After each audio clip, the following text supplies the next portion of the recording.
ನಮಸ್ವಾಮಿನ್ ಅನುಜ್ಞಾಯತಾಂ. ಮಾತರ್ಮೇ ಮಾತರಿಶ್ವನ್ನ ಪಿತರತುಲ ಗುರೋ ಭ್ರಾತರಿಷ್ಟಾಪ್ತಬಂಧೋ ಸ್ವಾಮಿನ್ ಸರ್ವಾಂತರಾತ್ಮನ್ನ ಜರ ಜರಯಿತರ್ಜನ್ಮ ಮೃತ್ಯಾಮಯಾನಾಂ. ಗೋವಿಂದೇ ದೇಹಿ ಭಕ್ತಿಂ ಭವತಿ ಚ ಭಗವನ್ ಊರ್ಜಿತಾಂ ನಿರ್ನಿಮಿತ್ತಾಂ ನಿರ್ವ್ಯಾಜಾಂ ನಿಶ್ಚಲಾಂ ತದ್ಗುಣಗಣ ಬೃಹತೀಂ ಚಾಶ್ವತೀಮಾಶುದೇವ. ನಾರಾಯಣಂ ನಮಸ್ಕೃತ್ಯ ನರಂ ಚೈವ ನರೋತ್ತಮಂ ದೇವೀಂ ಸರಸ್ವತೀಂ ವ್ಯಾಸಂ ತತೋ ಜಯಮುದೀರಯೇ. ವಿಜಾನತಾಂ ಅವಿತ್ತಸ್ಯ ಮಧ್ವಸ್ಯ ಜಗತಿ ಗುರೋಃ ಪೂರ್ವಾಚಾರ್ಯ ಮಹಿಷ್ಠಾನಾಂ ಇಯಂ ಪ್ರಣತಿ ಮಾಲಿಕಾ.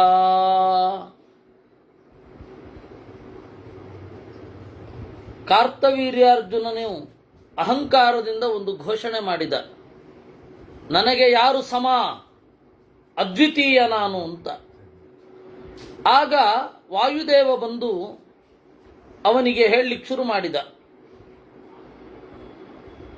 ನಿನಗಿಂತ ಮಿಗಿಲು ಬ್ರಾಹ್ಮಣರು, ಕ್ಷತ್ರಿಯನಾದವ ನೀನು, ಕಾಮ್ಯ ವರಗಳನ್ನು ಪಡೆದಿರ್ತೀಯ. ಆದ್ದರಿಂದ 1000 ತೋಳುಗಳು, ಅಣಿಮಾದಿ ಅಷ್ಟೈಶ್ವರ್ಯ ಎಲ್ಲವೂ ನೀನು ಬೇಕೆಂದು ಬಯಸಿ ಪಡೆದದ್ದು. ಆದರೆ ನಾನು ಹೇಳುವ ಬ್ರಾಹ್ಮಣರು ಒಬ್ಬೊಬ್ಬರೂ ಕೂಡ ನಿರಪೇಕ್ಷರು.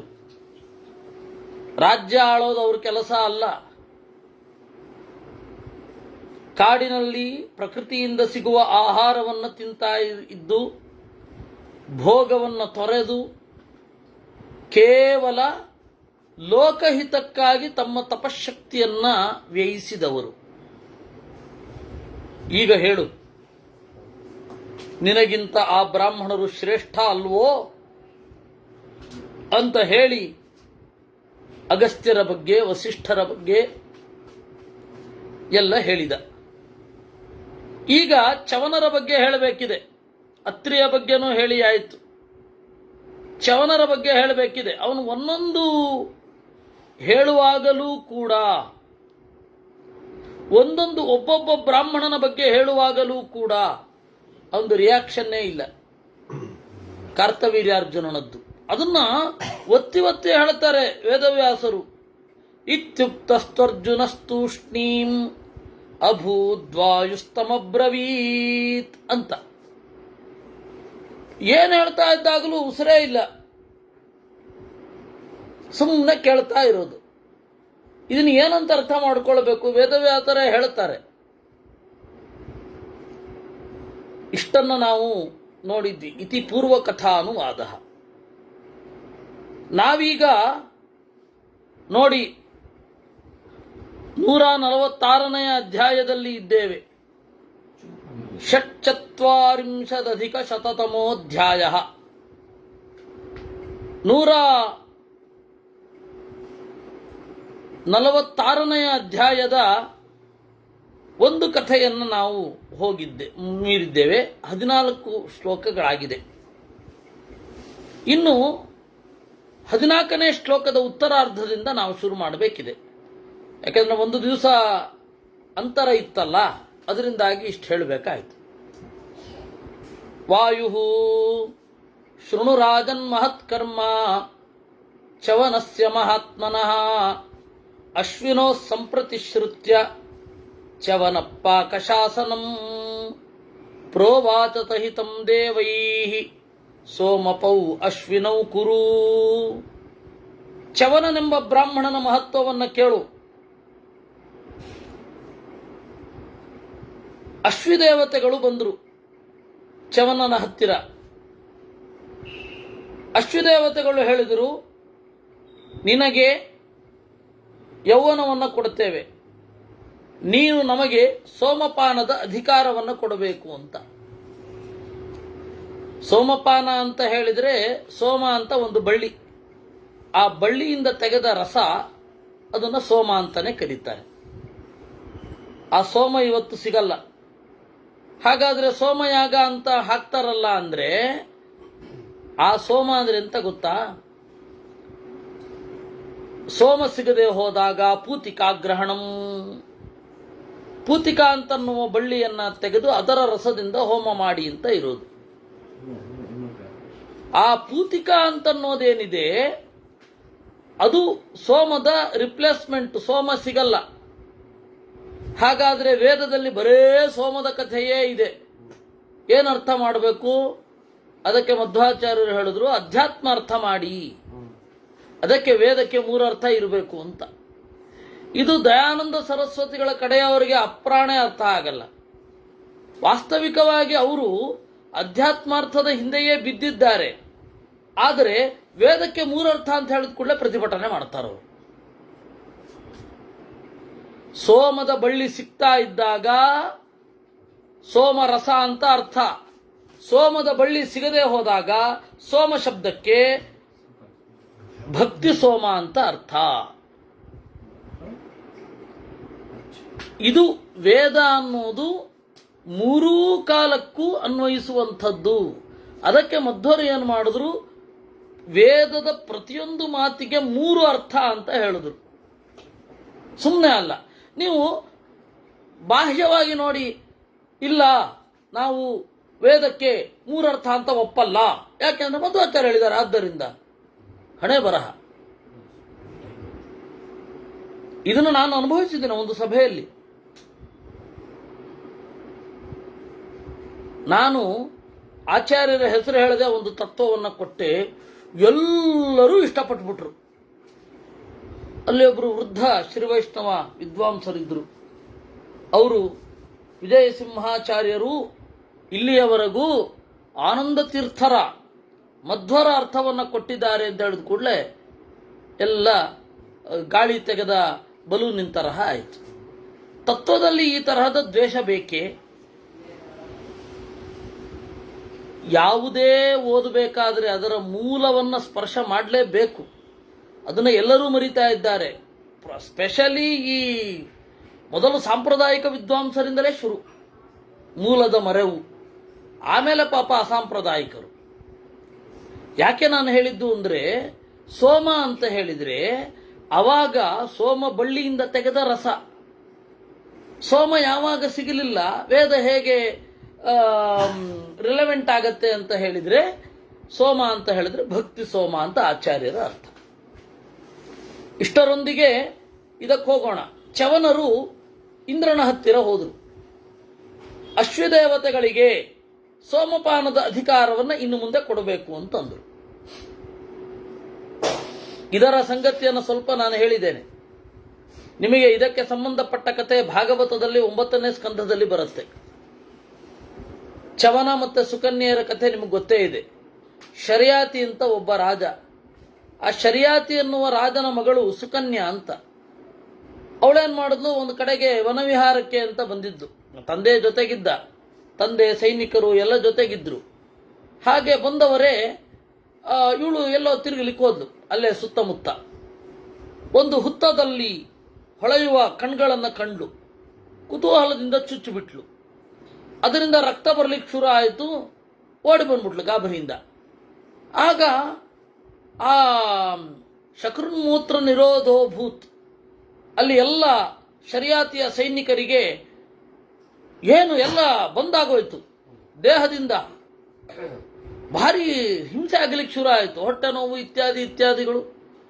ಯಾಕೆ ಅಂತ ಕೇಳಲಾಗಿ ಇಲ್ಲೇನೋ ಅನ್ಯಾಯ ನಡೆದಿದೆ ಅಂತ ಹೇಳಿದಾಗ ಇವಳು ಹೇಳಿದ್ಲು, ನಾನು ಎಲ್ಲೋ ತಿರುಗಲಿಕ್ಕೆ ಹೋಗಿದ್ದೆ, ಹುತ್ತದ ಎಡೆಯಿಂದ ಒಂದು ಬೆಳಕು ಕಾಣ್ತಾ ಇತ್ತು, ಕುತೂಹಲದಿಂದ ಕಡ್ಡಿ ತಗೊಂಡು ಚುಚ್ಚಿಬಿಟ್ಟೆ ಅಂತ.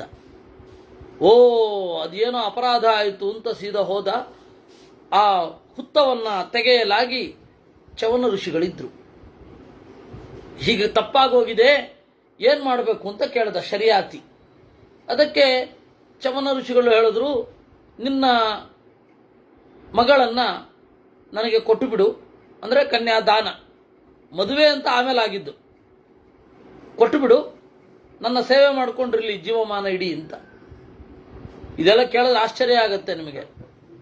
ಕೊಟ್ಟು ಬಿಟ್ಟಿದ್ದಷ್ಟೇ, ಮದುವೆ ಮಾಡಿಕೊಟ್ಟಿದ್ದಲ್ಲ, ಕೊಟ್ಟಿದ್ದು ಸೇವೆ ಅಂತ ಮಾಡ್ಕೊಂಡಿದ್ಲು ಅವಳು. ಅವಳ ಸೇವೆಯನ್ನು ನೋಡಿ ಆ ಚವನರಿಗೆ ಭಾರೀ ಖುಷಿ ಆಯಿತು. ಏನ್ ಬೇಕು ಅಂತ ಕೇಳಿದ್ಲು. ಇಲ್ಲ, ನಿಮ್ಮಿಂದ ನನಗೆ ಕಾಮ, ಇವಾಗ ಧರ್ಮ ಮಾತ್ರ ಮಾಡದೆ ನಾನು ಅರ್ಥ ಕಾಮಗಳ ಪ್ರಾಪ್ತಿಯೂ ಆಗಬೇಕು, ಅಂದ್ರೆ ಮದುವೆ ಅಂತ ಅರ್ಥ. ಆಯ್ತು ಅಂತ ಹೇಳಿದ್ರು ಅಷ್ಟೇ.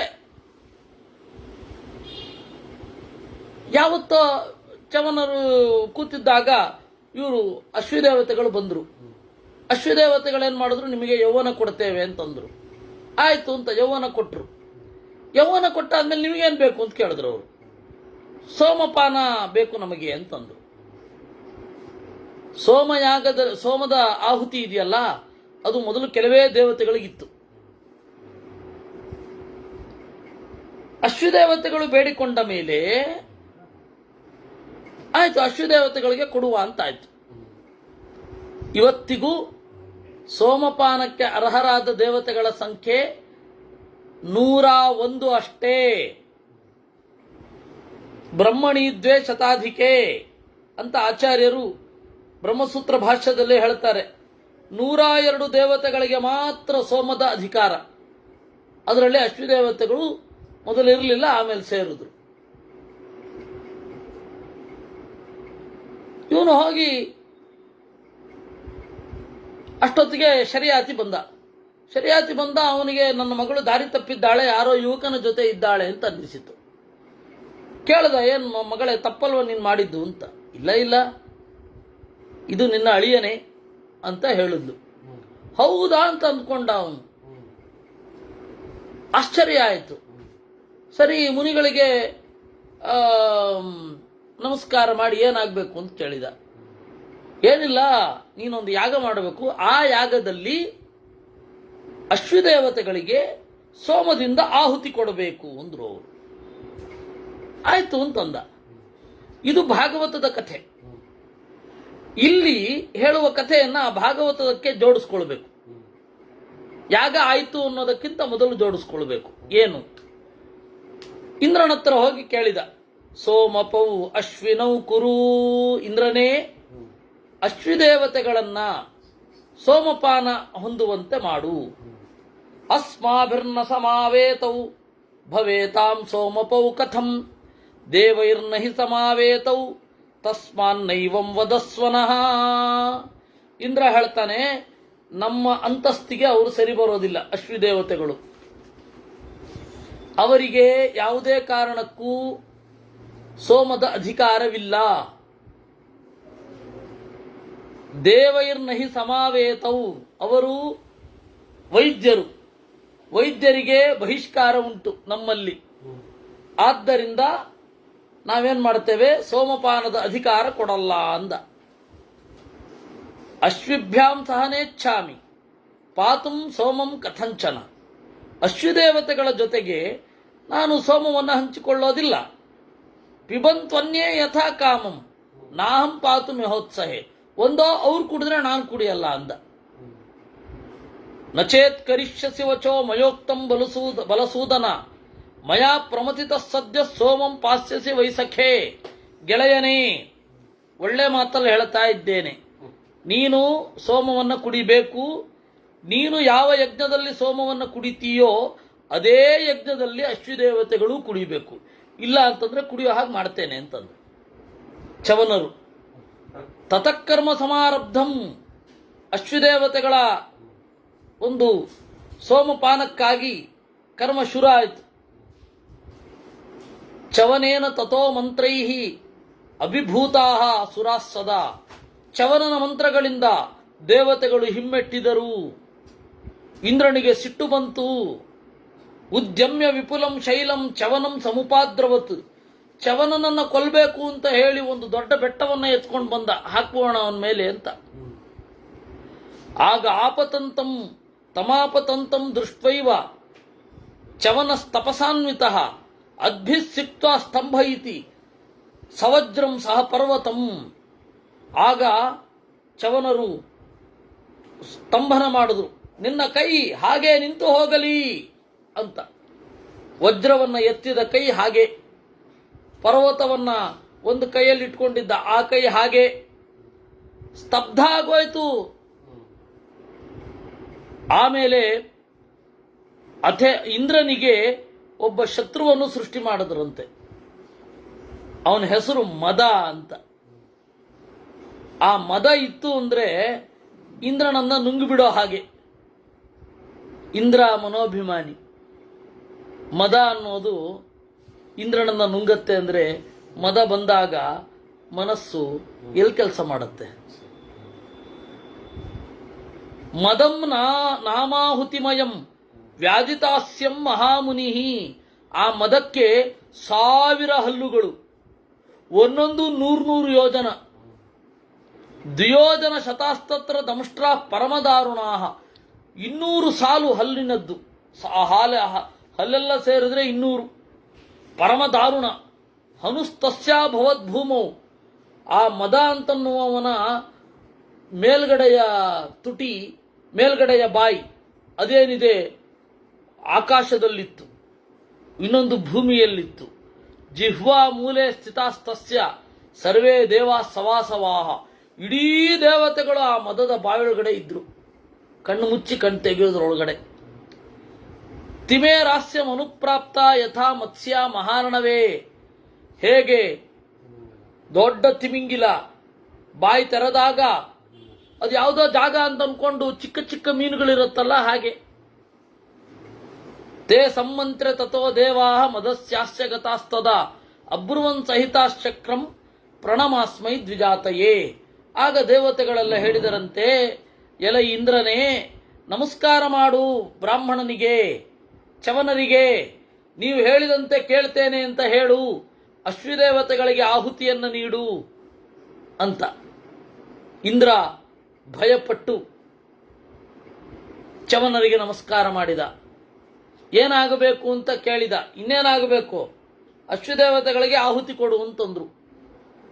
ವಚನಂ ಕೃತವಂತೌ ತೌ ಅಶ್ವಿನೌ ಸೋಮಪಾಯಿನೌ ತತ ಪ್ರತ್ಯಾಹರತ್ ಕರ್ಮ ಮದಂಚ ವ್ಯಭಜನ್ ಮುನಿ. ಆಗ ಆ ಚವನರು ಆ ಮದ ಅನ್ನುವ ರಾಕ್ಷಸನನ್ನ ಸೀಳಿ ಬೇರೆ ಬೇರೆ ಕಡೆ ಹಾಕ್ಬಿಟ್ರು. ಅಕ್ಷೇಶು ಮೃಗಯಾಯಾಂಚ ಪಾನೇಶು ಸ್ತ್ರೀಷು ವೀರ್ಯವಾನ್. ದಾಳದಲ್ಲಿ ಹಾಕಿದ್ರಂತೆ. ಜೂಜಾಡುವಾಗಲೂ ಮದ ಏರ್ತಾ ಇರುತ್ತೆ, ಅಥವಾ ಮರದಿಂದ ಜೂಜಾಡ್ತಾನೆ. ಅಕ್ಷೇಶು ಮೃಗಯಾಯಾಂಚ ಬೇಟೆಯಲ್ಲಿ, ಆಮೇಲೆ ಪಾನೇಶು ಮದ್ಯಪಾನ, ಮದ ಏರ್ಬಿಡುತ್ತೆ. ಅಜ್ಞಾನ ಕಳ್ಕೊಳ್ಳಿಕ್ಕ ಕುಡಿಯೋದೇ ಒಂದು ಅಹಂಕಾರ. ಒಬ್ರು ನನ್ನ ಹತ್ರ ಕುಡಿತದ ಬಗ್ಗೆ ಮಾತಾಡ್ತಾ ಇದ್ರು. ಒಳಗಡೆ ಗುರುಗಳು ಕೂತಿದ್ರು, ಕುಡಿತದ ಬಗ್ಗೆ ಮಾತಾಡ್ತಾ ಇದ್ರು. ಸರಿ, ಅರ್ಧ ಗಂಟೆ ಬಿಡ್ತಾ ಇಲ್ಲ, ಒಳಗಡೆ ಕೆಲಸ ಆಗಬೇಕು. ಮಹಾಭಾರತ ತಾತ್ಪರ್ಯ ನಿರ್ಣಯದ್ದು ಯಾವುದೋ ಕೆಲಸಕ್ಕೆ ಹೋಗಿದ್ದೆ. ಅವಾಗ ಇನ್ನೂ ಅದು ಪ್ರೂಫ್ ಆಗ್ತಾ ಇತ್ತು. ಅದಕ್ಕೆ ಹೋಗಿದ್ದೆ ನಾನು. ಮಾತಾಡ್ತಾ ಇದ್ದಾರೆ ಅವರು, ಅವ್ರಿಗೂ ಕೇಳಿಸ್ತಾ ಇದೆ ಅದ್ರ ಬಗ್ಗೆ ಮಾತಾಡೋದು. ಯಾರು ಏನು ಎಲ್ಲಿ ಅಂತ ಬೇಡ. ಸರಿ, ಕುಡಿಯೋದ್ರ ಬಗ್ಗೆ ಮಾತಾಡ್ತಾ ಇದ್ದಾರೆ. ನನಗೆ ಹೋಗ್ಲಿಕ್ಕಿಲ್ಲ, ಬಿಡ್ಲಿಕ್ಕಿಲ್ಲ. ಕಡೆಗೆ ಮುಗೀತು, ನಾನು ಒಳಗಡೆ ಹೋದೆ. ಅವ್ರು ಹೇಳಿದ್ರು, ಗುರುಗಳು, ನೋಡು ಮಗು, ಕುಡಿತಾ ಇರೋನಿಗೆ ಒಂದೇ ಮದ, ಕುಡಿತ ಬಿಟ್ಟವನಿಗೆ ಕುಡಿತಾ ಇದ್ದೆ ಅನ್ನೋದೊಂದ್ರ ಮದ, ಕುಡಿತ ಬಿಟ್ಟಿದ್ದೀನಿ ಅನ್ನೋದ್ರ ಮದ ಅಂತ. ಹೀಗೆ ಪಾನೇಶು.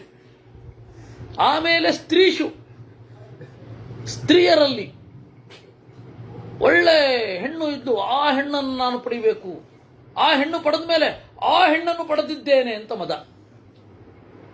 4 ಅಕ್ಷೇಶು ಮೃಗಯಾಯಾಂಚ ಪಾನೇಶು ಸ್ತ್ರೀಷು ವೀರ್ಯವಾನ್ ಏತೈರ್ದೋಷೈರ್ ನರೋ ರಾಜನ್ ಕ್ಷಯಂ ಯಾತಿನ ಸಂಶಯ. ಅದರಿಂದಾಗಿ ಈ ಮದ ಅನ್ನೋ ದೋಷ ಬಂದುಬಿಟ್ರೆ ಭಾರೀ ಸಮಸ್ಯೆ.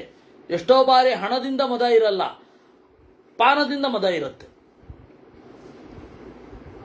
ತಸ್ಮಾದೇತಾನ್ ನರೋ ನಿತ್ಯಂ ದೂರತ ಪರಿವರ್ಜಯೇತ್. ಅದರಿಂದಾಗಿ ಇದು ಎಲ್ಲವುಗಳನ್ನು ಮನುಷ್ಯ ದೂರದಿಂದಲೇ ಬಿಡಬೇಕು.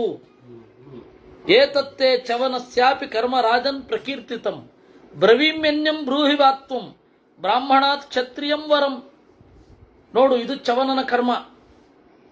ಹೇಳು, ಬೇಕಾದ್ರೆ ಇನ್ನೊಬ್ಬನನ್ನು ಹೇಳ ನಾನು. ಬ್ರವೀಮ್ಯನ್ಯಂ, ಬ್ರಾಹ್ಮಣ ಕ್ಷತ್ರಿಯನಿಗಿಂತ ಮಿಗಿಲು ಅಂತ ಹೇಳ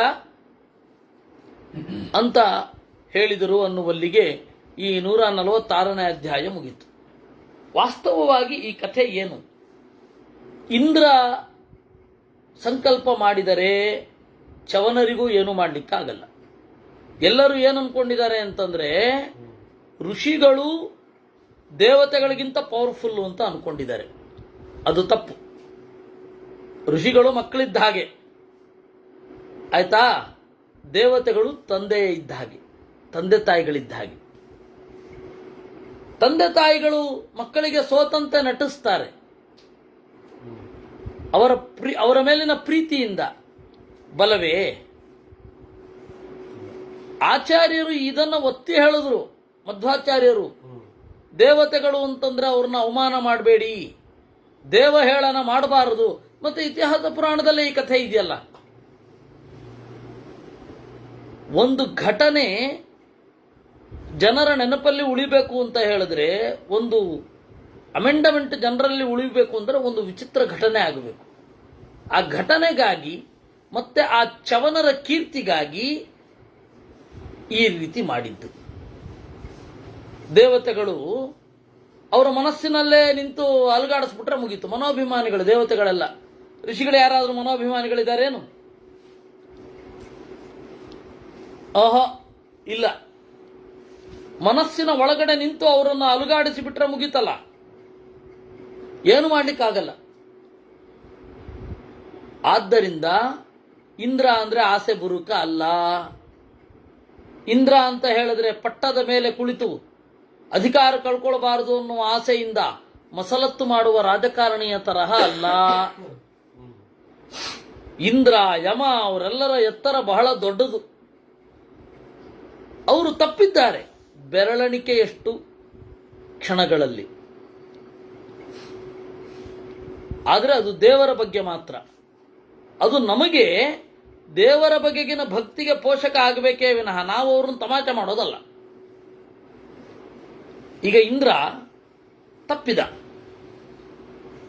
ಪಾರಿಜಾತಾಪಹರಣದ ಪ್ರಸಂಗದಲ್ಲಿ ಶಚೀದೇವಿಯ ಒಂದು ಕುಮ್ಮಕ್ಕಿನಿಂದ ಕೃಷ್ಣನಿಗೆ ಪಾರಿಜಾತವನ್ನು ತೆಗೆದುಕೊಂಡು ಹೋಗಲಿಕ್ಕೆ ಬಾರದು ಅಂತಂದ.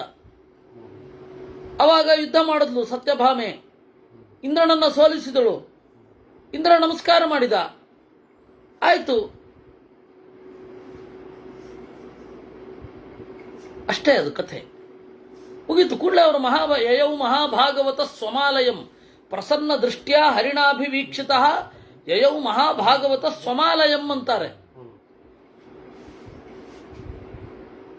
ಅದು ನಮ್ಮ ಅಪ್ಪ ಮತ್ತೆ ನಮ್ಮ ತಾತ ಅವರಿಬ್ಬರ ನಡುವಣ ಗಲಾಟೆಗೆ ನಾವು ಹೋಗಬಾರದು. ನಮಗೆ ಗೊತ್ತಾಗಬೇಕಾದದ್ದಿಷ್ಟು, ಅಪ್ಪನಿಗಿಂತ ತಾತ ಶ್ರೇಷ್ಠ ಅಂತ ಅಷ್ಟೆ. ಹಾಗೆ ದೇವತೆಗಳಿಗಿಂತ ದೇವರು ಶ್ರೇಷ್ಠ ಅಂತ ಗೊತ್ತಾಗತ್ತಷ್ಟೆ.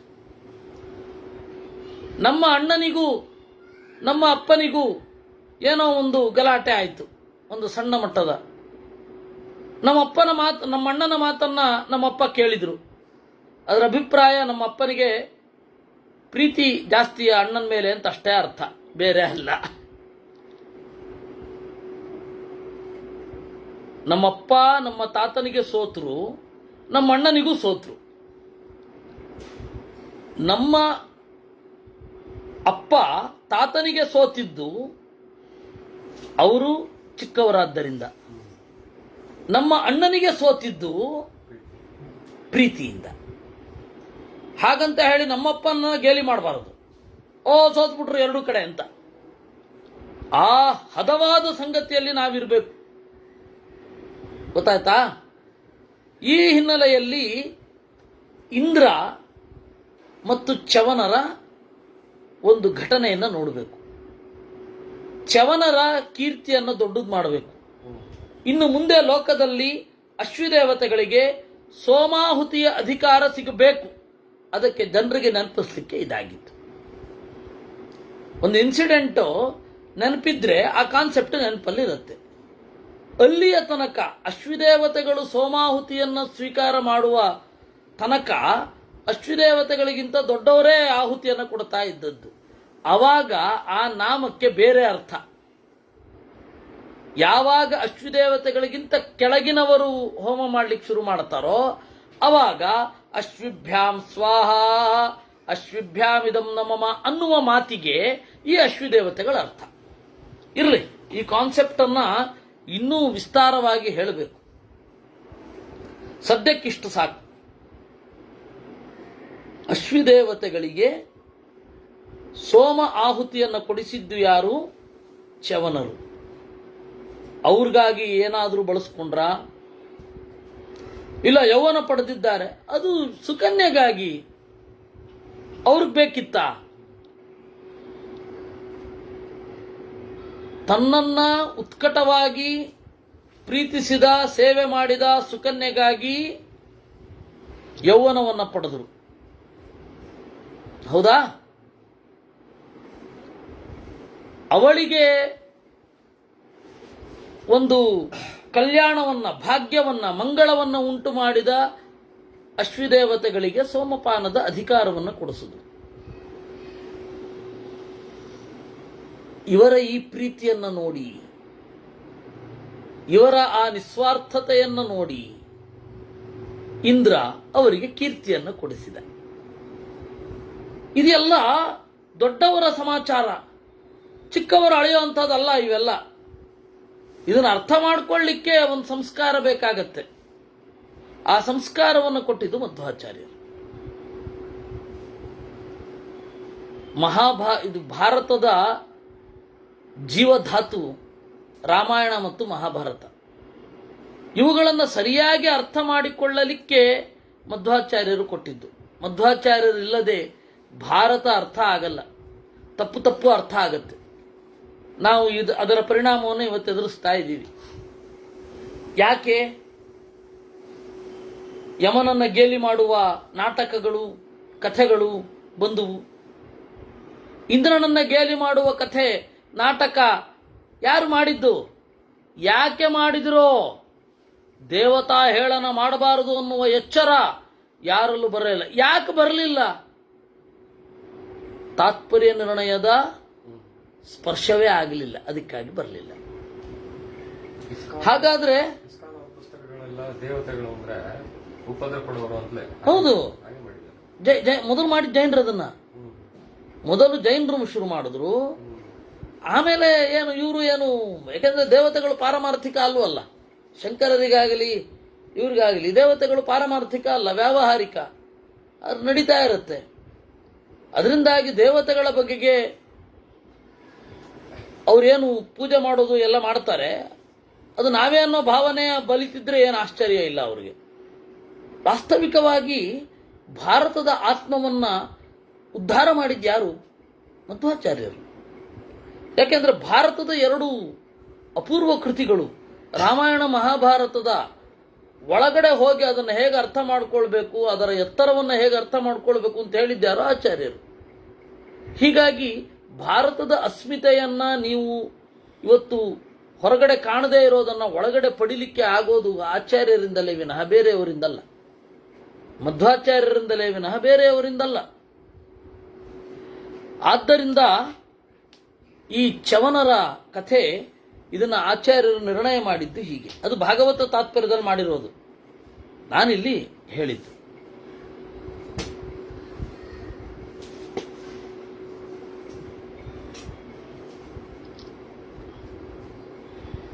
ಭೀಷ್ಮ, ಇದಕ್ಕೆ ನಾನು ಬೇರೆ ಉತ್ತರ ಕೊಡ್ತೇನೆ ಕಣೋ. ಶರೇಣಾವತಿ ಸೋಮಮಿಂದ್ರ ಪಿಬತು, ಅದು ಮತ್ತೆ ನೋಡುವ. ಭೀಷ್ಮ ತೂಷ್ಣೀಮಾಸೀದರ್ಜುನಸ್ತು ಪವನಸ್ಯಾಬ್ರವೀದ್ವಚಃ. ತೂಷ್ಣೀಂ ಆಸೀತ್, ಸುಮ್ಮನಿದ್ದ. ಇಷ್ಟು ಹೇಳಿದ್ರೂ ಅರ್ಜುನ ಸುಮ್ಮನಿದ್ದ. ಶೃಣು ಮೇ ಬ್ರಾಹ್ಮಣೇಶ್ವೇವ ಮುಖ್ಯಂ ಕರ್ಮ ಜನಾಧಿಪ ಮದಸ್ಯಾಸ್ಯ ಮನು. ಆಮೇಲೆ ಈ ಮದನ ಕಥೆ ಹೇಳಿದ್ರಲ್ಲ, ಇದು ಅರ್ಥವಾದ ಅಂತಾರೆ. ಅರ್ಥವಾದ ಅಂದ್ರೆ ಮದ ಅನ್ನೋದು ಡೇಂಜರಸ್ ಅಷ್ಟೇ ಅರ್ಥ.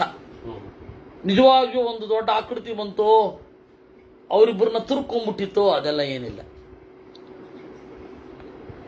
ತದೈವ ಚವನೇನದ್ಯೌಹು ಹೃತಾ ತೇಷಾಂ ವಸುಂಧರಾಂ. ದೇವತೆಗಳು ಬಹಳ ದುಃಖಿತರಾದರು. ಅಯ್ಯೋ, ಮದನ ಕೈನಲ್ಲಿ ಸಿಕ್ಕಾಕೊಂಡ್ಬಿಟ್ಟಿದ್ದೀವಿ ಅಂತ. ಮದ ಅನ್ನೋದು ಮನಸ್ಸಿನ ಭಾವ, ಅದು ಅಮೂರ್ತ, ಅದಕ್ಕೆ ಮೂರ್ತ ರೂಪ ಅಂತ ಒಂದಿರೋದಿಲ್ಲ. ಆದರೂ ಪುರಾಣ ಮತ್ತು ಮಹಾಭಾರತ ಈ ಅರ್ಥವಾದವನ್ನು ಮುಂದುವರಿಸುತ್ತೆ. ನೋಡಿ, ಇಲ್ಲಿ ಇತಿಹಾಸ ಅಂತ ಹೇಳಲಿಲ್ಲ. ಎಲ್ಲ ಕಡೆ ಅತ್ರಾಪ್ಯುದಾಹರಂತೀಮಂ ಇತಿಹಾಸಂ ಪುರಾತನಂ ಅಂತಾರೆ, ಇಲ್ಲಿ ಹೇಳಲಿಲ್ಲ ಅದನ್ನ. ಅಂದ್ರೆ ಇದು ಇತಿಹಾಸ ಅಂತ ತಗೊಳ್ಬೇಡಿ,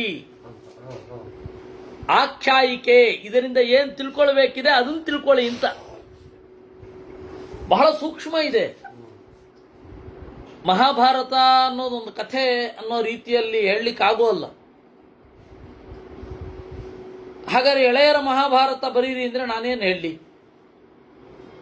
ಎಳೆಯರನ್ನ ಮಹಾಭಾರತ ಹೇಳ್ತಾ ಹೇಳ್ತಾ ದೊಡ್ಡವ್ರನ್ನಾಗಿ ಮಾಡಬೇಕೇ ವಿನಃ ಮುದುಕರು ಮಹಾಭಾರತ, ಯುವಕರು ಮಹಾಭಾರತ, ಎಳೆಯರ ಮಹಾಭಾರತ, ಮದುವೆ ಆದವ್ರ ಮಹಾಭಾರತ, ಮದುವೆ ಆಗದೇ ಇದ್ದವ್ರ ಮಹಾಭಾರತ ಅಂತೆಲ್ಲ ಬರೀಲಿಕ್ಕಾಗತ್ತ? ಆಗಲ್ಲ. ಸನ್ಯಾಸಿಗಳ ಮಹಾಭಾರತ, ವಾನಪ್ರಸ್ಥರ ಮಹಾಭಾರತ ಅಂತೆಲ್ಲ ಬರೀಲಿಕ್ಕಾಗತ್ತೇನು? ಚವನೇನ ಹೃತಾ ಭೂಮಿ. ಆಗ ದೇವತೆಗಳೆಲ್ಲ ಕೇಳಿದ್ರು, ನೋಡಿ, ಚವನ ಸೃಷ್ಟಿಸಿದ ಮದದಿಂದ ಇಡೀ ಭೂಮಿ ಆಕ್ರಾಂತವಾಗಿದೆ, ನಮಗೆ ತಾವೇ ಇಲ್ಲ, ನಮಗೊಂದು ತಾವು ಅಂದರೆ ತಾಣ, ಜಾಗ, ನಮಗೊಂದು ತಾಣವೇ ಇಲ್ಲ, ಏನಾದರೂ ಮಾಡಿ ಅಂತ ಬೇಡಿಕೊಂಡ್ರಂತೆ ದೇವತೆಗಳೆಲ್ಲ. ಯಾರ ಹತ್ರ? ಬ್ರಹ್ಮನ ಹತ್ರ. ಅಲ್ಲ, ಸಮಸ್ಯೆ ಸೃಷ್ಟಿ ಮಾಡಿದ್ದು ಚವನ, ಚವನನ ಹತ್ರನೇ ಕೇಳ್ಬೇಕು ತಾನೆ? ಕೇಳಲಿಲ್ಲ. ಬ್ರಹ್ಮದೇವರ ಹತ್ರ ಹೋಗಿ ಕೇಳಿದ್ರು, ನೋಡಿ, ನಾವು ಯಾವುದೋ ಒಂದು ಕಾರಣಕ್ಕೆ ಇಲ್ಲ ಅಂದೆವು, ಅದಕ್ಕೆ ಸಿಟ್ಟು ಬಂದು ಚವನರು ಮದ ಅನ್ನುವ ದೊಡ್ಡ ರಾಕ್ಷಸನನ್ನು ಸೃಷ್ಟಿ ಮಾಡಿಬಿಟ್ರು, ಆ ಮದ ಭೂಮಿನಲ್ಲೆಲ್ಲ ತುಂಬ್ಕೊಂಡ್ಬಿಡ್ತು, ನಮಗೆ ತಾಣವೇ ಇಲ್ಲ ಅಂತ. ಹೌದು, ಮದ ಇದ್ದಲ್ಲಿ ದೇವತೆಗಳನ್ನು ಯಾರು ಕೇರೆ ಮಾಡಲ್ಲ.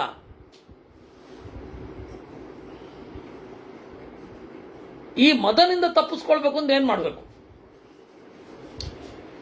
ಗಚ್ಚಧ್ವಂ ಚರಣಂ ವಿಪ್ರಾನ್ ಆಶುಸೇಂದ್ರಾದಿವೌ ಕಥಃ ಪ್ರಸಾದ್ಯತಾನುಭೌ ಲೋಕೌ ಅವಾಪ್ಸ್ಯತ ಯಥಾಪುರಂ. ಭೂಮಿಯೇ ಸಿಗಲಿಲ್ಲ ಅಂತಂದ್ರೆ ಇನ್ನು ಮದದಿಂದ ಈ ಭೂಮಿಯಲ್ಲೇ ಚೆನ್ನಾಗಿ ಬಾಳ್ಲಿಕ್ಕಾಗಲ್ಲ ಅಂದ್ರೆ ಪರಲೋಕದಲ್ಲಿ ಬಾಳ್ಲಿಕ್ಕಾಗತ್ತೇನು? ಅದೆಲ್ಲ ಗೂಢವಾದ ಸಂಗತಿಗಳು. ಇದೆಲ್ಲ ಪ್ರತೀಕದ ಕಥೆ ಅಂತ ಕರೀತಾರೆ, ಪ್ರತೀಕಾತ್ಮಕ ಕಥೆ. ಆಯ್ತಾ? ಇದರ ಧ್ವನಿಯನ್ನು ಗ್ರಹಿಸಬೇಕೇ ವಿನಃ ಇದನ್ನ ಯಥಾಶ್ರುತವಾಗಿ ತಗೊಳ್ಬಾರದು. ಮದ ಭೂಮಿಯಲ್ಲಿ ತುಂಬಿತು ಅಂದ್ರೆ ಪರಲೋಕವೂ ಅಗಮ್ಯವೇ. ಅದಕ್ಕೆ ಬ್ರಹ್ಮದೇವರೇನು ಹೇಳಿದ್ರು? ಗಚ್ಚಧ್ವಂ ಚರಣಂ ವಿಪ್ರಾನ್. ಬ್ರಾಹ್ಮಣರ ಮೊರೆ ಹೊಕ್ಕಿರಿ, ಆಗ ಎರಡೂ ಲೋಕ ಸಿಗತ್ತೆ. ಹೌದು, ಬ್ರಾಹ್ಮಣರು ಹೇಳಿದ್ರಂತೆ. ಸೀದಾ ದೇವತೆಗಳು ಹೋದ್ರು, ನೋಡಿ ಹೀಗೊಂದಾಗಿದೆ, ಮದ ಎರಡೂ ಕಡೆ ವ್ಯಾಪಿಸ್ಕೊಂಡ್ಬಿಟ್ಟಿದ್ದಾನೆ, ಏನು ಮಾಡೋದು? ಇಲ್ಲ, ಭೂಲೋಕದ ಬಗ್ಗೆ ನೀವು ತಲೆ ಕೆಡಿಸ್ಕೊಳ್ಬೇಡಿ, ನಾವು ನೋಡ್ಕೋತೀವಿ ಮದನನ್ನ ತಗ್ಗಿಸುವ ಹಾಗೆ ಅಂದ್ರು. ಭೂಲೋಕಸ್ಯ ವಿಜೇತಾರೋ ವಯಮಿತ್ಯಬ್ರುವನ್ ದ್ವಿಜಾ. ಭೂಲೋಕವನ್ನು ನಾವು ಗೆಲ್ತೇವೆ, ನೀವೇನು ಯೋಚನೆ ಮಾಡಬೇಡಿ ಅಂದ್ರು ಬ್ರಾಹ್ಮಣರು. ಇನ್ನು ಪರಲೋಕವನ್ನು ನೀವೇ ನೋಡ್ಕೊಡಿ ಅಂದ್ರೆ ಭೂಲೋಕದಲ್ಲಿ ಮದ ಬರದೇ ಇರಲಿಕ್ಕೆ ಬ್ರಾಹ್ಮಣರ ಹತ್ತಿರ ಹೋಗಬೇಕು ಅಂದ್ರೇನು? ಶಾಸ್ತ್ರಾದಿಗಳನ್ನು ಶ್ರವಣ ಮಾಡಬೇಕು ಅಂತ ಅರ್ಥ. ಸರ್ವೇ ವೇದ ವಿಧ ಪ್ರೋಕ್ತಾ ಸರ್ವೇ ಚಕ್ರತುಯಾಜಿನಃ ಸರ್ವೇ ಸತ್ಯವ್ರತಾಶ್ಚೈವ ಸರ್ವೇ ತುಲ್ಯಾ ಮಹರ್ಷಿಭಿಃ. ಮದ ಯಾರಿಗ್ ಬರಲ್ಲ? ಮದ ಯಾರಿಗ್ ಬರಲ್ವಾ? ಯಾರು ವೇದವನ್ನ ಮನಃಪೂರ್ವಕವಾಗಿ ಆವೃತ್ತಿ ಮಾಡ್ತಾರೆ, ಯಾರು ಪರೋಪಕಾರಕ್ಕಾಗಿ ಯಜ್ಞಾದಿಗಳನ್ನು ಮಾಡ್ತಾರೆ, ಯಾರು ಸತ್ಯವ್ರತರೋ ಅವರು ಭೂಲೋಕದಲ್ಲಿ ಮದನನ್ನು ಗೆಲ್ತಾರೆ ಅಲ್ವಾ. ಶ್ರೀಶ್ಚೈವ ರಮತೆ ತೇಷು ಧಾರಯಂತಿ ಶ್ರಿಯಂಚತೆ. ಸಂಪತ್ತು ಅವರಲ್ಲಿರುತ್ತೆ. ವೃಥಾ ದಾರಾನ್ನ ಗಚ್ಚಂತಿ ವೃಥಾ ಮಾಂಸಂ ನ ಭುಂಜತೆ. ಕೇವಲ ಕಾಮದಿಂದ ಹೆಂಡತಿಯರನ್ನು ಸೇರುವುದಿಲ್ಲ. ಅಂದ್ರೆ ಯಾರನ್ನು ನೋಡಿದೆವು, ಬಯಕೆ ಆಯಿತು, ಮದುವೆ ಆಗೋದು ಅಂತ ಆ ತರಹ ಇಲ್ಲ. ಸಂತತಿಗಾಗಿ ಮದುವೆ. ವೃಥಾ ಮಾಂಸಂ ನ ಭುಂಜತೆ. ಹಸಿವೇ ಇಲ್ಲ, ಯದ್ವಾ ತದ್ವ ತಿನ್ನೋದು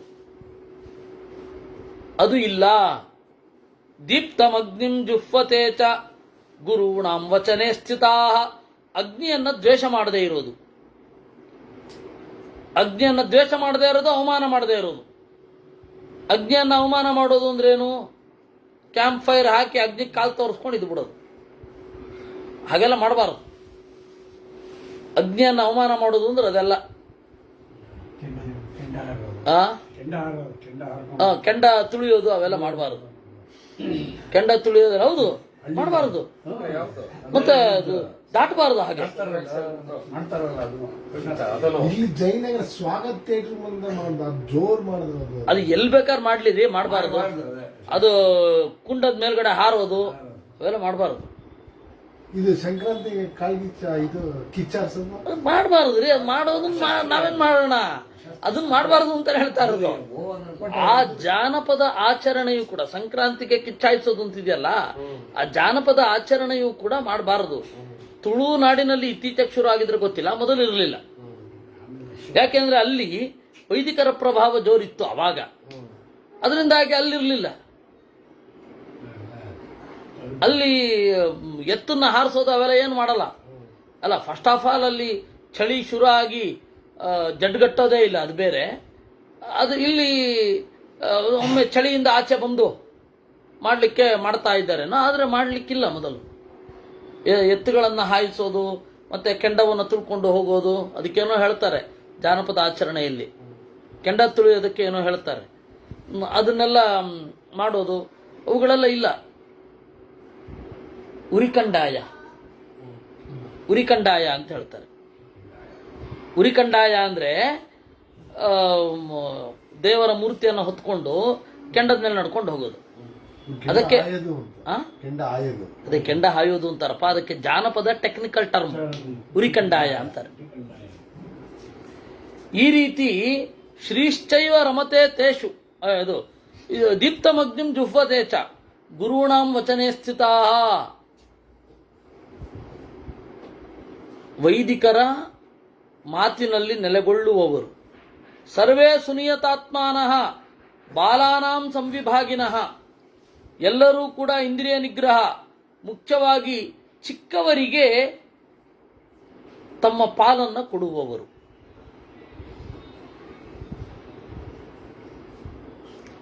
ಅದರ ಮೇಲೆ ದೇವರಿಗಾಗಿ ತುಳಿತಾರಲ್ವಾ ಅಂತ. ದೇವರಿಗಾಗಿ ತುಳಿಯೋದು ಅಂತೇನಿಲ್ಲ. ದೇವರನ್ನ ನೀವು ಕೆಂಡದ ಮೇಲೆ ಹಾಯ್ದುಕೊಂಡು ಹೋಗ್ಬೇಕು ಅಂತೇನಿಲ್ಲ. ಅದು ದೇವರಿಗಾಗಿ ತುಳಿಯೋದು, ತುಳಿದೇ ಹೋದ್ರೂ ಏನೂ ಆಗೋಲ್ಲ. ವಿಧಿ ಮಾಡಿದ್ರೆ ದೇವ್ರಿಗೆ ಮಾಡೋದು, ಇಲ್ಲ ಅಂದ್ರೆ ಯಾಕೆ ಮಾಡ್ಬೋದು? ಅದೇ ಎತ್ತಿಡ್ತಾ ಇದ್ದಾರೆ. ಸರ್ವೇ ಸುನಿಯತಾತ್ಮಾನಃ. ಎಲ್ಲರೂ ಕೂಡ ಇಂದ್ರಿಯ ನಿಗ್ರಹ ಇರುವವರು. ಬಾಲಾನಾಂ ಸಂವಿಭಾಗಿನಃ. ಚಿಕ್ಕವರಿಗೆ ಕೊಟ್ಟು ತಿನ್ನುವುದು.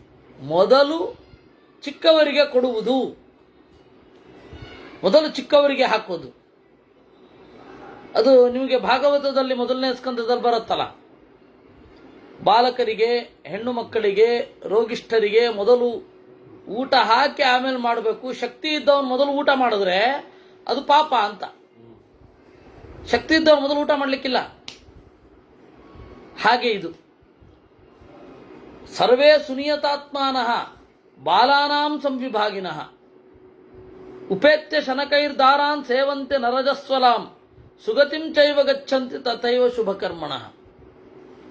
ಇನ್ನು ಶನಕೈಹಿ ದಾರಾನ್ನು ಸೇವಂತಿ, ಹೆಣ್ಣು ಮಕ್ಕಳನ್ನು ಚೆನ್ನಾಗಿ ನೋಡಿಕೊಳ್ಳೋದು. ಮಿದುವಾಗಿ ಅವರನ್ನು ಒಲಿಸುವುದು, ಅವರನ್ನು ಒಳ್ಳೆಯ ದಾರಿಯಲ್ಲಿ ಒಯ್ಯುವುದು, ಅವರಿಗೆ ಸುಖವನ್ನು ನೀಡುವುದು. ಅವರಿಗೆ ಮದ ಬರೋಲ್ಲ.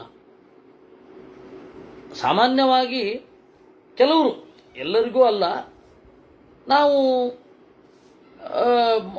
ಹೆಂಡತಿಯನ್ನು ಆಳಬೇಕು ಅಂತ ಅದು ಇಟ್ಕೊಳ್ಳೋ ಅಗತ್ಯ ಇಲ್ಲ. ಆಳೋದಲ್ಲ, ಇಬ್ಬರು ಒಟ್ಟಿಗೆ ಸೇರಿ ಧರ್ಮದ ಕಡೆಗೆ ಹೋಗೋದು. ಹಾಗೆ ಎರಡೂ ಕಡೆಗೂ ಇದ್ರೂ ತಪ್ಪೇ ಅದು.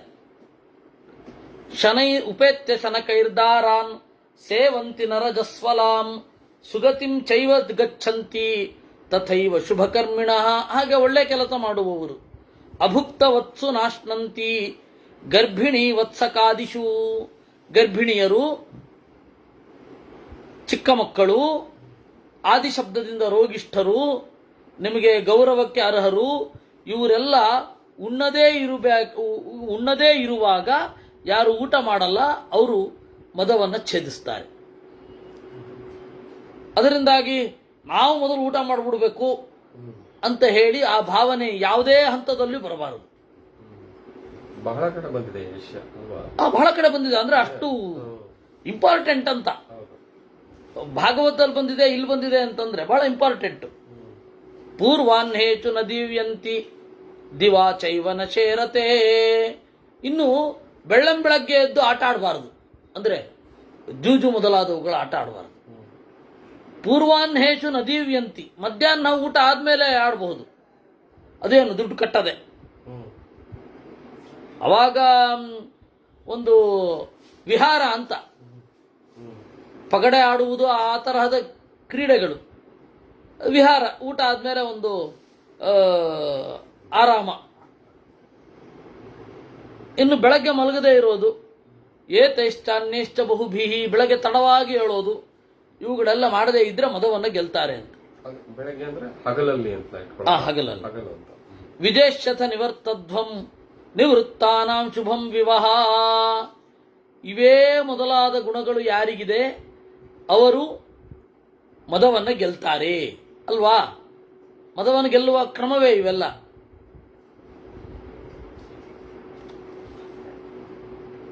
ಅದಕ್ಕೆ ದೇವತೆಗಳೇ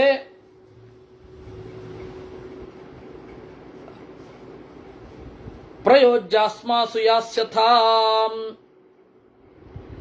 ನೋಡಿ, ನಾವು ಇದನ್ನ ಲೋಕದಲ್ಲಿ ಬಳಸಿ, ಬ್ರಾಹ್ಮಣರು ಹೇಳಿದ್ದು, ದೇವತೆಗಳೇ ನಾವು ಇದನ್ನು ಲೋಕದಲ್ಲಿ ಬೆಳೆಸಿ ಚೆನ್ನಾಗಿ ಗೆಲ್ತೇವೆ. ಇದನ್ನು ಮಾಡದವರನ್ನು ಕಪರು ಅಂತ ಕರೀತಾರೆ. ಇದಕ್ಕೆ ಉಲ್ಟಾ, ಇಲ್ಲ ನಾವು ಹೀಗೆ ಮಾಡ್ತೇವೆ, ಕುಡಿತೇವೆ, ನಾವು ತಿಂತೇವೆ ಅಂತ ಹೇಳಿ. ತೇತಗತ್ವಾ ಕಪಾನ್ ಪ್ರಾಹು ನವೋ ವಿಪ್ರಾಃ ಪ್ರಿಯಂಕರಾಃ ಮಹೋದಗ್ರಾಃ ಕಪಾವೇಗಾತ್ ವಿಪ್ರಾಂತರ್ವೇ ತಮಾದ್ರವನ್. ಅದಕ್ಕೆ ಬ್ರಾಹ್ಮಣರು ದೇವತೆಗಳನ್ನು ಕೇಳಿದ್ರು, ನೋಡಿ ಕಪರು ಅಂತ ಇದ್ದಾರೆ, ಅವರು ನಮ್ಮ ಮೇಲೆ ಯಾವಾಗಲೂ ಗೆಲ್ಲಬೇಕು ಅಂತ ಇರ್ತಾರೆ. ಬ್ರಾಹ್ಮಣಾತಿಕ್ರಮ ಅಂತನ್ನೋದು ಅವ್ರಿಗೊಂದು ಆನಂದ. ಏನೇ ಆಗಲಿ ಬ್ರಾಹ್ಮಣರಿಗೆ ನಾವು ಸೋಲಿಸ್ಬೇಕು, ಬ್ರಾಹ್ಮಣರನ್ನ ಸೋಲ್ಬೇಕು. ಬ್ರಾಹ್ಮಣರು ಏನು ಒಳ್ಳೇದು ಹೇಳಿದ್ರು ಅದನ್ನು ಕೇಳಬಾರದು ಅಂತ ಅವರನ್ನು ಏನಂತ ಕರೀತಾರೆ? ಕಪರು ಅಂತ ಕರೀತಾರೆ. ಕಪರನ್ನ ಗೆಲ್ಲಬೇಕು ನಾವು. ಇಲ್ಲ ಅಲ್ಲಲ್ಲ, ಅಲ್ಪ ಕಪ ಗೆಲ್ಲಬೇಕು. ಆಗ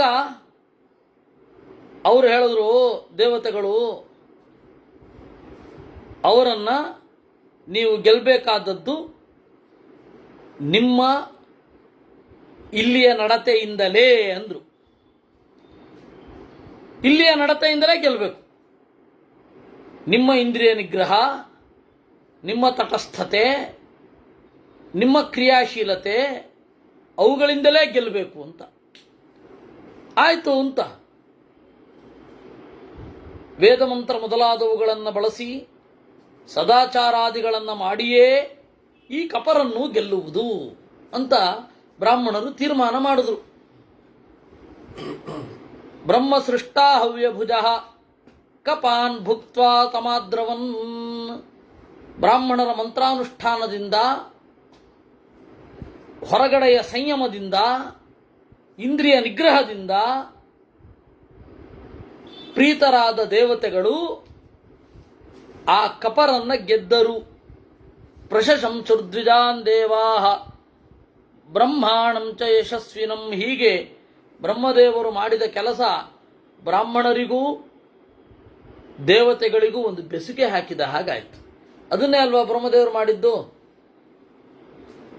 ಭೂಮಿಯಲ್ಲಿ ಮದವನ್ನ ಗೆಲ್ಲಬೇಕು ಅಂತಂದ್ರೆ ಶಾಸ್ತ್ರಜ್ಞರ ಮೊರೆ ಹೋಗ್ರಿ. ಶಾಸ್ತ್ರಜ್ಞರೇನ್ ಮಾಡ್ತಾರೆ, ಮದವನ್ನ ಹೇಗೆ ಗೆಲ್ಲಬೇಕು ಅಂತ. ಅದು ಸಂಸ್ಕೃತಿ ಆಗತ್ತೆ. ಸಂಸ್ಕೃತಿ ಅಂದ್ರೆ ಒಂದು ಲೈಫ್ ಸ್ಟೈಲ್. ಅದು ಸಂಸ್ಕೃತಿ ಅಂದ್ರೆ ಲೈಫ್ ಸ್ಟೈಲ್. ಯಾವ ಲೈಫ್ ಸ್ಟೈಲ್ ಅನ್ನು ಸಂಸ್ಕೃತಿ ಅಂತ ಕರೀತಾರೆ? ಯಾವುದರ ಬೆಂಬಲಕ್ಕೆ ತತ್ವಶಾಸ್ತ್ರ ಇರುತ್ತೋ ಆ ಜೀವನ ಶೈಲಿಯನ್ನ ಸಂಸ್ಕೃತಿ ಅಂತ ಕರೀತಾರೆ. ಕೃತಿ ಅಂದ್ರೆ ಏನು? ಕೆಲಸ. ಸಂಸ್ಕೃತಿ ಅಂದ್ರೆ ಏನು? ಚೆನ್ನಾಗಿ ಇರುವ ಕೆಲಸ. ಕೆಲಸ ಚೆನ್ನಾಗಾಗಬೇಕಾದ್ರೆ ತತ್ವಜ್ಞಾನ ಇರಬೇಕು. ಅದಕ್ಕನುಗುಣವಾಗಿ ಇಂದ್ರಿಯ ನಿಗ್ರಹ ಮೊದಲಾದವುಗಳಲ್ಲ. ಆ ಇಂದ್ರಿಯ ನಿಗ್ರಹ ಇಬ್ಬರಿಗೂ ಇರಬೇಕು. ಗಂಡಿಗಾಗಲಿ ಹೆಣ್ಣಿಗಾಗಲಿ ಇಂದ್ರಿಯ ನಿಗ್ರಹ ಅವಶ್ಯ. ಇಂದ್ರಿಯ ನಿಗ್ರಹವನ್ನು ಶೋಷಣೆ ಅಂತ ಕರೆದ್ರೆ ಏನು ಮಾಡೋದು? ಆಯ್ತು, ನೀವು ಇಂದ್ರಿಯ ನಿಗ್ರಹ ಮಾಡಬೇಡಿ ಅಂತ ಅಷ್ಟೇ ಹೇಳಬೇಕು. ತೇಷಾಂ ತೇಜಸ್ತಥಾ ವೀರ್ಯಂ ದೇವಾನಾಂ ವವೃಧೇ ತತಃ ಅವಾಪ್ನುವನ್ಶ್ಚಾಮರತ್ವಂ ತ್ರಿಷು ಲೋಕೇಶು ಪೂಜಿತಂ. ಆದ್ದರಿಂದ ತೇಷಾಂ ತೇಜಃ ತಥಾ ವೀರ್ಯಂ. ಹೀಗೆ ಅನುಷ್ಠಾನಶೀಲರಾದ ಬ್ರಾಹ್ಮಣರು. ಅನುಷ್ಠಾನ ಅಂದರೆ ಇದು ಮುಖ್ಯ. ನಾವೀಗ ನೋಡಿದ್ವಲ್ಲ, ಅದು ಮುಖ್ಯ. ಸ್ವಾಧ್ಯಾಯಶೀಲತೆ ಅನ್ನೋದು ಅನುಷ್ಠಾನ. ತೇಷಾಂ ತೇಜಃ ಸ್ವಾಧ್ಯಾಯಶೀಲತೆ. ಸ್ವಾಧ್ಯಾಯಶೀಲರಾದ ಬ್ರಾಹ್ಮಣರ ಮತ್ತು ದೇವತೆಗಳ ವೀರ್ಯ ಬೆಳೆಯಿತು. ಹೀಗೆ ಮೂರು ಲೋಕದಲ್ಲಿ ಶಾಸ್ತ್ರಾಧ್ಯಯನ ಮಾಡುವವರು ಮುಖ್ಯರಾದರು ಅನ್ನೋದನ್ನು ಹೇಳಿದಾಗ ಅರ್ಜುನ, ಈಗ ಕಾರ್ತವೀರ್ಯ ಅರ್ಜುನ ರಿಯಾಕ್ಟ್ ಆದ. ಯಾಕೆಂದ್ರೆ ಮದದ ಬಗ್ಗೆ ಬಂತಲ್ಲ, ನನಗಿದ್ದದ್ದೇ ಅದು ಅಂತ ಗುರುತಿಸಿದ. ಜೀವಾಮ್ಯಹಂ ಬ್ರಾಹ್ಮಣಾರ್ಥೆ ಸರ್ವಥಾ ಸತತಂ ಪ್ರಭೋ. ಆಗ ಕಾರ್ತವೀರ್ಯ ಅರ್ಜುನ ಹೇಳಿದ, ನಾನು ಬ್ರಾಹ್ಮಣರಿಗಾಗಿ ಬದುಕ್ತೇನೆ. ಬ್ರಹ್ಮಣೇ ಬ್ರಾಹ್ಮಣೇಭ್ಯಶ್ಚ ಪ್ರಣಮಾಮಿ ಚ ನಿತ್ಯತಃ. ದೇವರಿಗೆ ಮತ್ತು ಬ್ರಾಹ್ಮಣರಿಗೆ ನಮಸ್ಕಾರ.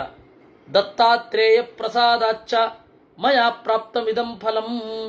ದತ್ತಾತ್ರೇಯನ ಪ್ರಭಾವದಿಂದ ನಾನಿದನ್ನು ಪಡೆದ. ದತ್ತಾತ್ರೇಯ ನಾಮಕ ಪರಮಾತ್ಮ. ಆತ್ರೇಯ ಅಂದ್ರೆ ಅತ್ರಿಯ ಮಗ. ತಾನೇ ತನ್ನನ್ನು ಕೊಟ್ಟುಕೊಂಡ, ಆದ್ದರಿಂದ ಅವನು ದತ್ತ. ದತ್ತ ಮತ್ತು ಆತ್ರೇಯ ದತ್ತಾತ್ರೇಯ. ಆ ದತ್ತಾತ್ರೇಯರು ಒಟ್ಟು ಆತ್ರೇಯರು 3 ಜನ ಇದ್ದಾರೆ. ಸಾಕ್ಷಾತ್ ನಾರಾಯಣನೇ ದತ್ತ.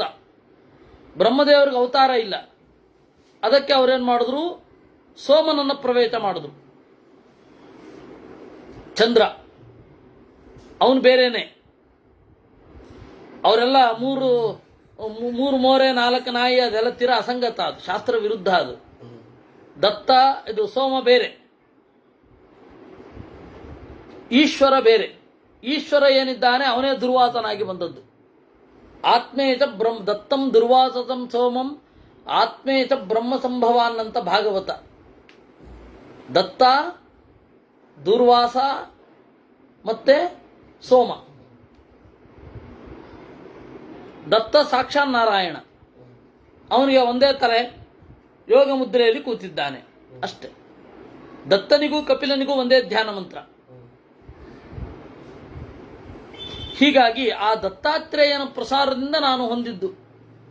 ಲೋಕದಲ್ಲಿ ಕೀರ್ತಿ ಬಂತು ನನಗೆ ದತ್ತಾತ್ರೇಯನ ಅನುಗ್ರಹದಿಂದ. ಅಷ್ಟಸಿದ್ಧಿಗಳ ಒಡೆತನ ಬಂತು ನನಗೆ. ಧರ್ಮಶ್ಚ ಚರಿತೋ ಮಹಾನ್. ನಾನು ಒಳ್ಳೆ ಧರ್ಮವನ್ನ ಮಾಡಿದೆ. ಯಾಕೆ ಅಂದರೆ ಕಾರ್ತವೀರ್ಯಾರ್ಜುನನ ಇಡೀ ದೇಶದಲ್ಲಿ ಒಬ್ಬನೇ ಒಬ್ಬ ಎಕ್ಸ್ಟ್ರಾ ಕೆಲಸಗಾರ ಇರಲಿಲ್ಲ. ಅವನೇ ದನ ಕಾಯೋನು ಅವನೇ, ಕುರಿ ಕಾಯೋನು ಅವನೇ, ಮನುಷ್ಯರನ್ನು ಕಾಯೋನು ಅದೇ ರಾಜ. ಆಗೋಪಾಲಾವಿಪಾಲೇಭ್ಯ ಕಾರ್ತವೀರ್ಯಾರ್ಜುನ ಸಮಃ. ಎಲ್ಲ ಕಡೆ ಅವನಿದ್ದ, ಎಲ್ಲ ಕೆಲಸಗಳನ್ನು ಅವನೇ ಮಾಡ್ತಾ ಇದ್ದ, ಯಾವ ಬಾಡಿಗಾರ್ಡ್ಸು ಇಲ್ಲ. ಅಷ್ಟು ರೂಪ ತಳೆದ ಮಾಡ್ತಿರ್ತಾರಲ್ಲ. ಹೌದು, ಹಾಗೆ. ಅಷ್ಟು ಶಕ್ತಿ. ಅದನ್ನೇ ಅಷ್ಟಸಿದ್ಧಿ ಅಂತಂದ್ರೆ ಮುಗಿತಲ್ಲ ಅಲ್ಲಿ. ಅಣಿಮ, ಮಹಿಮ, ಗರಿಮ, ಲಘಿಮ, ಪ್ರಾಪ್ತಿ, ಪ್ರಾಕಾಮ್ಯ ಅಂದ್ರೆ ಅದೇ. ಪ್ರಾಕಾಮ್ಯ ಅಂದ್ರೆ ಬೇಕಾದ ರೂಪವನ್ನು ತಳೆಯುವುದು. ಈಶಿತ್ವ, ವಶಿತ್ವ ಎಲ್ಲ ಒಂದೇ. ಹೀಗಾಗಿ ಅಷ್ಟು ಜನ ಮಾಡುವ ಕೆಲಸವನ್ನು ಅವನೊಬ್ಬರೇ ಮಾಡ್ತಾ ಇದ್ದ.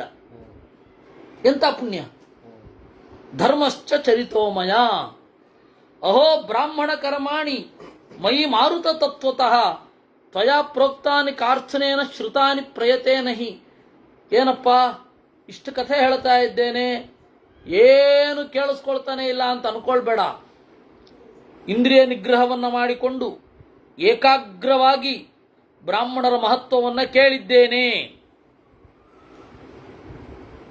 ಅದರಿಂದ ಬ್ರಾಹ್ಮಣರ ಬಗ್ಗೆ ಗೌರವ ಇದ್ದೇ ಇದೆ ಅಂದ ಕಾರ್ತವೀರ್ಯಾರ್ಜುನ.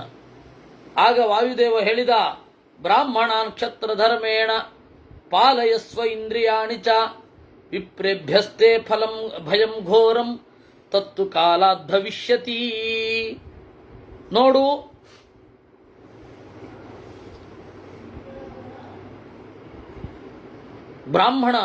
ಬ್ರಾಹ್ಮಣರನ್ನ ಚೆನ್ನಾಗಿ ಪಾಲಿಸು. ಬ್ರಾಹ್ಮಣರನ್ನ ಮಾತ್ರ ಪಾಲಿಸಿದ್ರೆ ಸಾಲದು, ಇಂದ್ರಿಯಗಳನ್ನು ನಿಗ್ರಹದಲ್ಲಿಟ್ಕೊಳ್ಬೇಕು.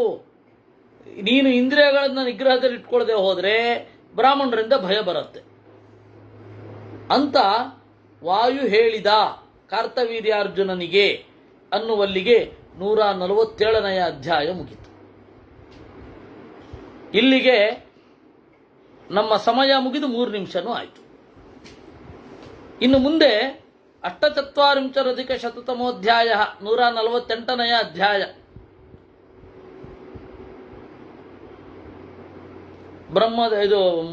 ಭೀಷ್ಮಾಚಾರ್ಯರು ಹೇಳಿಕೊಳ್ತಾರೆ, ನನಗೆ ಶಕ್ತಿಯೆಲ್ಲ